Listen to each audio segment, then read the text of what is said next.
যদি কারো গায়ে লাগে আর কথা বলবার চেষ্টা করেন, আমি অন্য হুজুরদের মতো না, কিন্তু এমন পিটানি দিমুরে বেটা, একটা কথা বলবেন না, সাবধান। আমি কারো দেশে বাস করি না, আল্লাহর জমিনে বাস করি, হাসিনার সময়ও বাস করছি, আর এখন তো কথাই নাই, ঠিক আছে? অতএব কথা বললে খুব সাবধান, কেউ আওয়াজ করবেন না দয়া করে।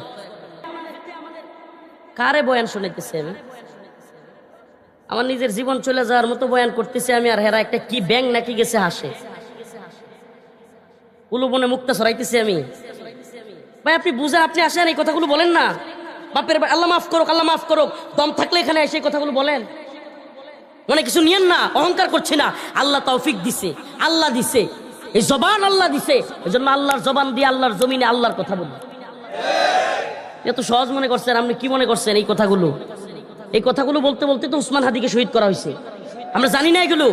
আপনি কি মনে করছেন আমরা বোকা? এদেশের ক্ষমতার বাগবাটোয়ারা আমরা পাইতাম না? এক দুইটা আসনকে আমরা পাইতাম না?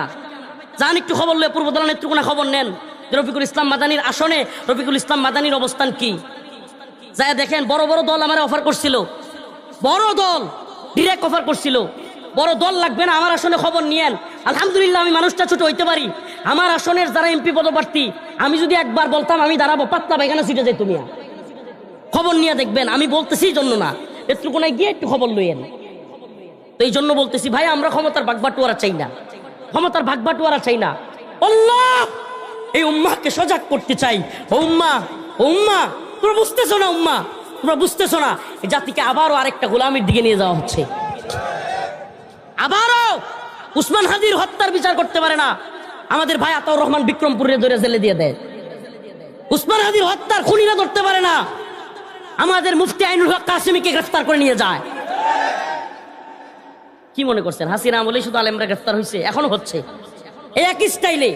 এরা ভারতের কথাই করত, এখনকার এরা আল্লাহর কথাই করে। বলতেছিলাম যেই সমাজের মধ্যে দেখবেন বাটপার, সিটার, লম্পট, বেশিরভাগ ক্ষেত্রে আকসার, কিছু ভালো লোক তো আছেই, নাইলে তো পৃথিবী এতদিনে কিয়ামত হয়ে যাওয়ার কথা। অল্প কিছু ভালো লোক তো আছে, কিন্তু দেখবেন আকসার ওয়ালাকিন্না আকসারহুম জাহিলুন ওয়ালাকিন্না আকসারহুম ফাসিকুন ওয়ালাকিন্না আকসারহুম জালিমুন। এটা আমার কথা না, কার কথা?